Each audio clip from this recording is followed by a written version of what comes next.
Okay.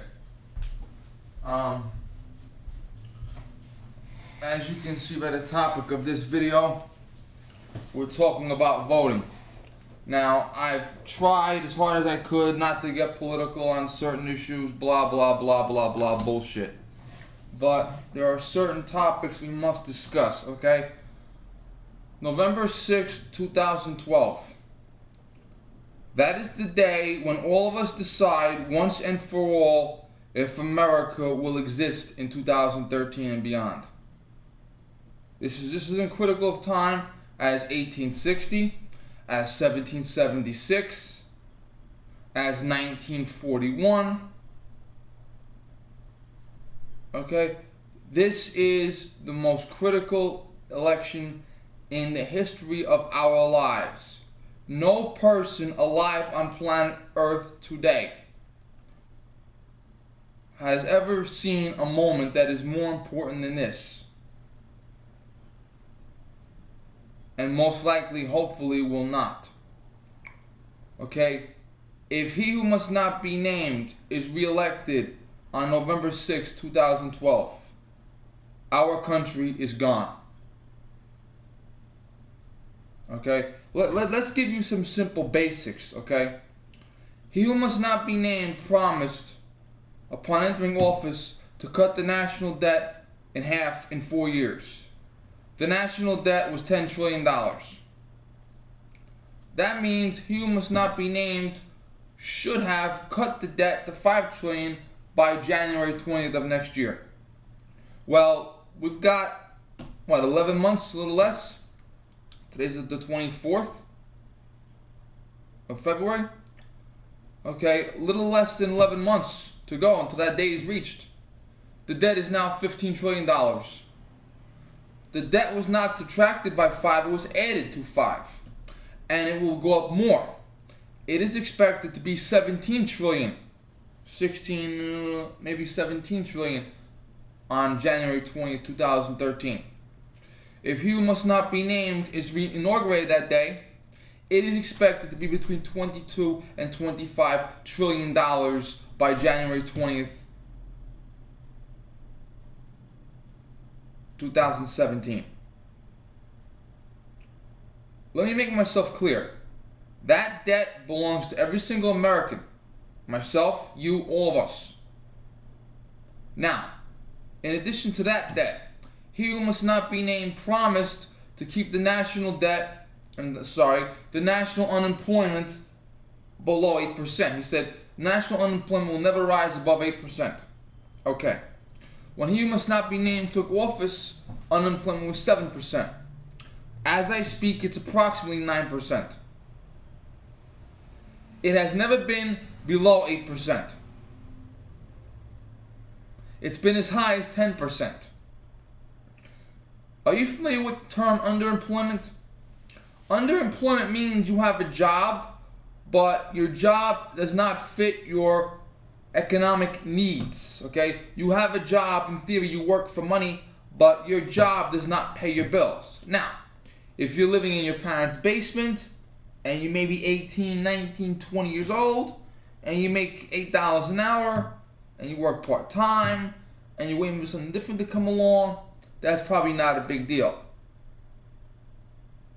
But if you're, say, 32, 33, and you live on your own, and your girlfriend's pregnant, that is a big deal.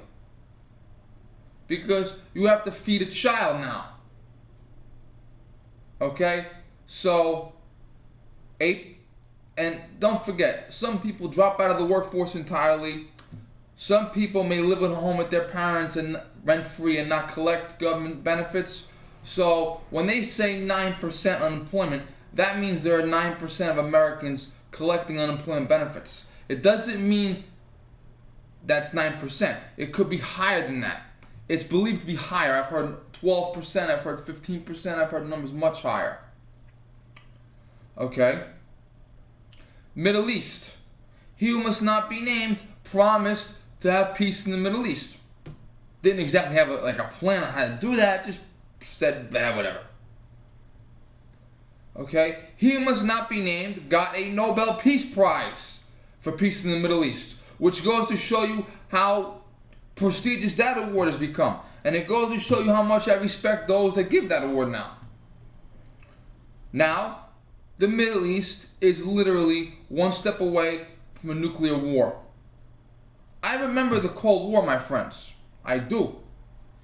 I wasn't born for most of it, but I remember the tail end of it. I remember the fall of the Soviet Union. I remember the Berlin Wall speech. Okay? I remember the fall of the Berlin Wall. I remember that. Okay? The Cold War has begun again. Different part of the world, same bullshit. Let's make nuclear bombs and kill each other.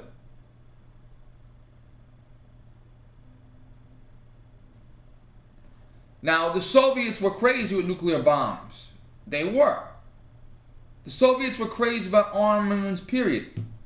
And you can ask any American soldier who has seen combat since the 1960s, the weapons that were being used to try to kill them. Where were those weapons made? Automatic Kalashnikov model 1947. Automatic Kalashnikov model 1974. Where are these weapons made? Thank you. Even though the Cold War is over, the Soviet Union still haunts the globe. Because their weapons still haunt the globe. But in addition to that, we have new problems. The jihadists, okay? There is a Christian minister in Iran, and I pray to God he is safe. He is expected to hang because he does not want to renounce Jesus as his Lord and Savior. Now, they are willing to hang a minister that refuses to renounce Christ. What the fuck are they going to do when you refuse to renounce Christ and they have a nuclear weapon? What the fuck are they going to do? They're going to be nice about it? There was a general, a full general, who said Iran is acting rationally. Let me tell you something. That goes to show you right there that you can be that stupid and still be a general. Okay? So, that's the peace in the Middle East who must not be named promised us.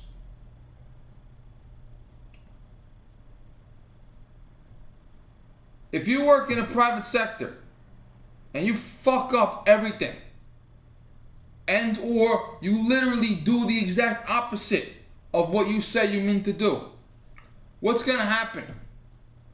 They're going to fire your ass. They're not going to renew you for another contract, another 4-year contract. So why on earth would you want to renew he must not be named contract for 4 more years? Understand this, ladies and gentlemen. Understand this. Dr. Phil says the best predictor of the best predictor of future behavior is past behavior. If you want to know what someone's going to do, look at everything they did in the past and estimate there's a pretty good chance that's what they're going to do in the future. That what you want? Let's talk about 4 key elements. A well-regulated militia necessary for the security of a free state. The right of the people to keep and bear arms shall not be infringed.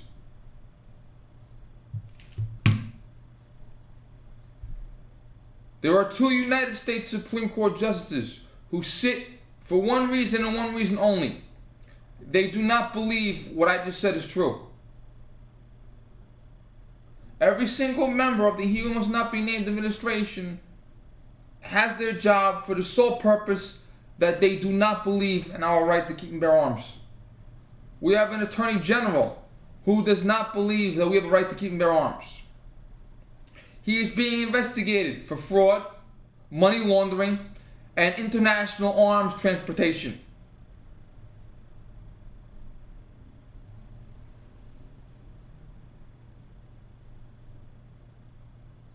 Okay?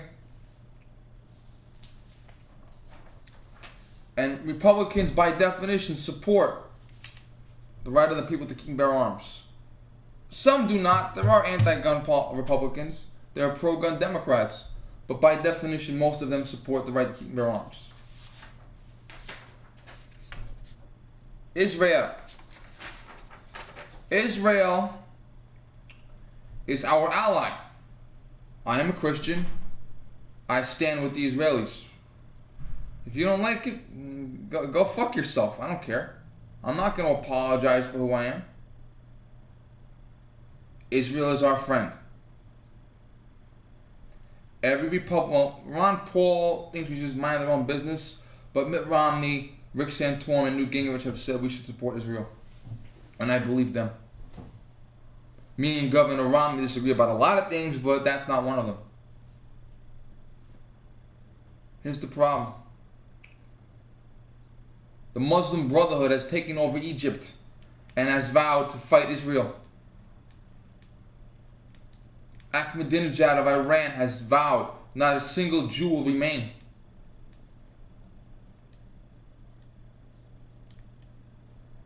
That's our friend.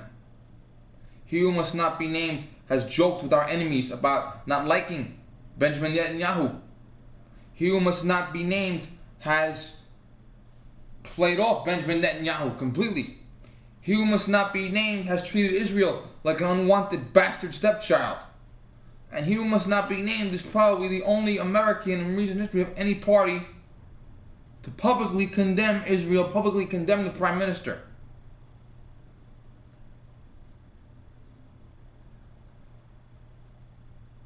Also, at home, do you know every time I blink, some asshole writes a swastika, draws a swastika on a synagogue? Jews in America, on American soil, are more persecuted than Christians, than Muslims, than Buddhists.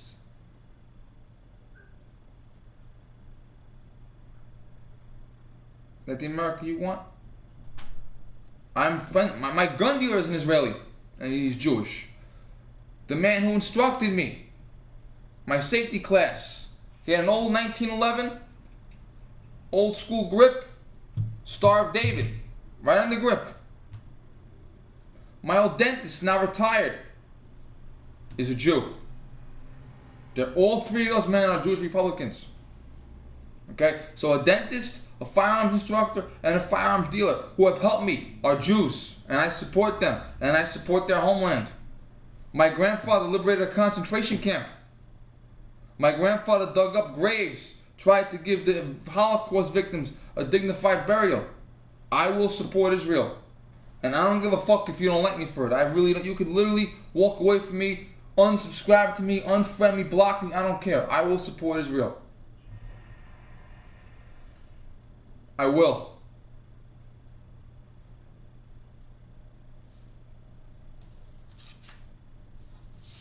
What else are Republicans famous for?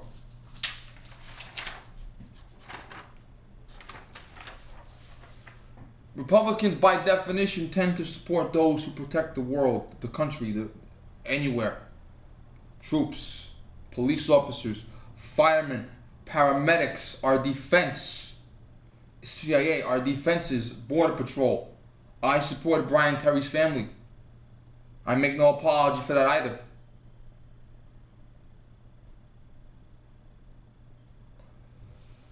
He who must not be named wants to cut $1 trillion out of our defense budget. Well, let me see. After World War I, we cut our defenses.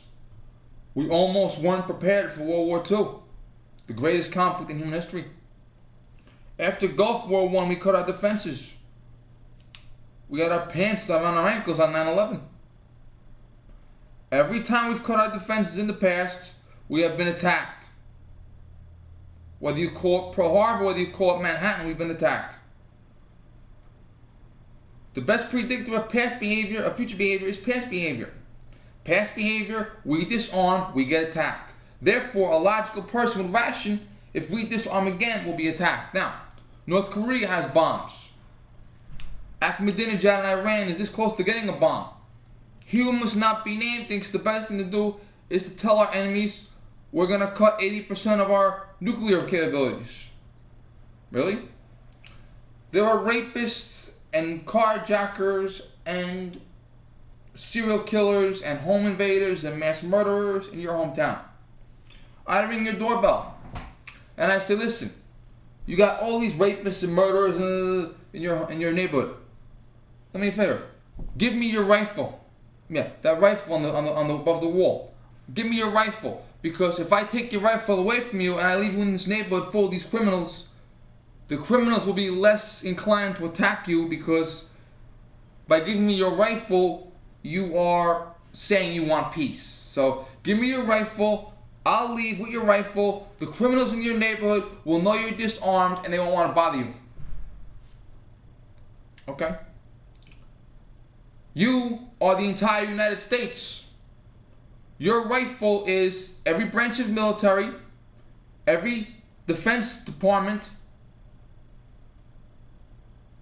intelligence agency. Okay? Your neighborhood is the world. I am he who must not be named.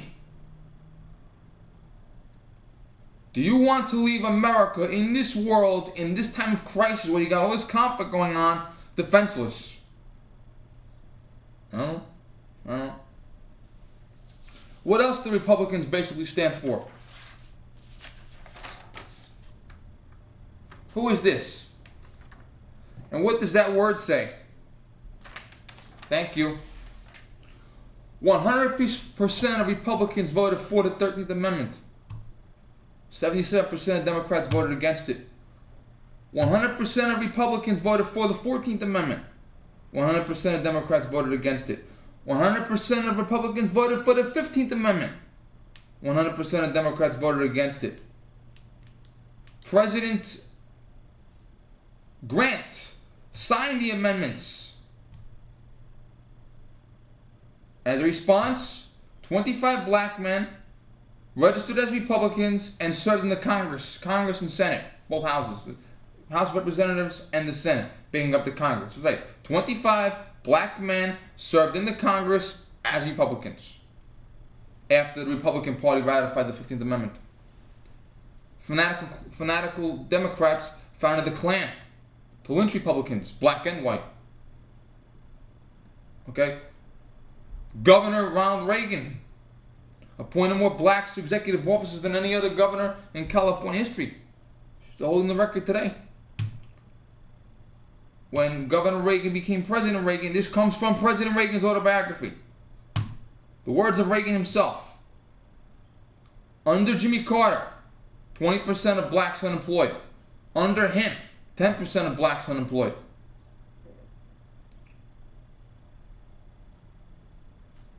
The Republican Party has always been the party of abolition and civil rights and will always be.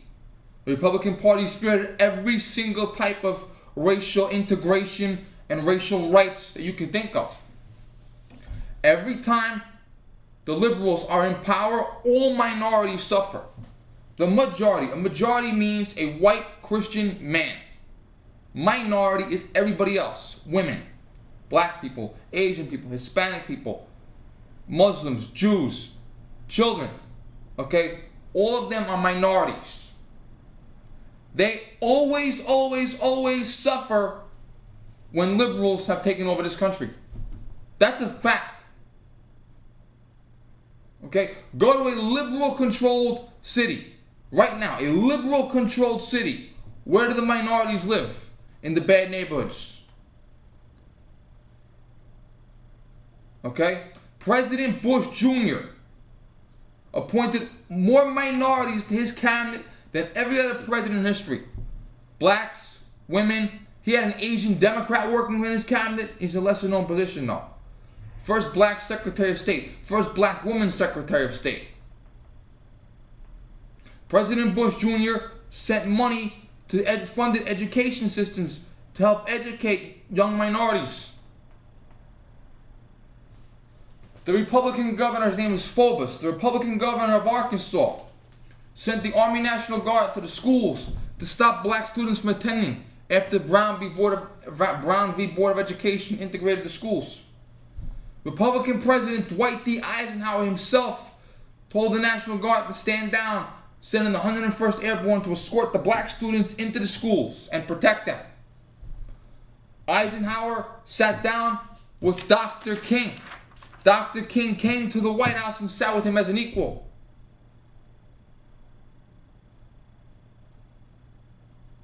President Nixon, many skeletons he had in the closet. President Nixon helped desegregate schools in his own administration. There were schools that were still not desegregated. Okay? President Johnson, Senator Johnson would not sign any Civil Rights Act. But President Johnson did because he probably wanted to look good. 80% of Republicans voted for the 1965 Civil Rights Act, while only 60% Democrats voted for it. It is believed, and I believe it, that after signing the Civil Rights Act, Dr. King did not agree with Vietnam. Dr. King was a minister. He didn't like Vietnam. It is believed that Lyndon Johnson called Dr. King the N-word. And I believe that too. If I'm wrong, I'll say it, but I believe it. Republican Party, conservative America, has always helped minorities, which is why this minority is a Republican. And so the two minorities listed below him, Frederick Douglass and Booker T. Washington. Okay? This is what's going on in this country, ladies and gentlemen. Minorities, all minorities are suffering now at a higher rate than majorities. The military is going to be defunded.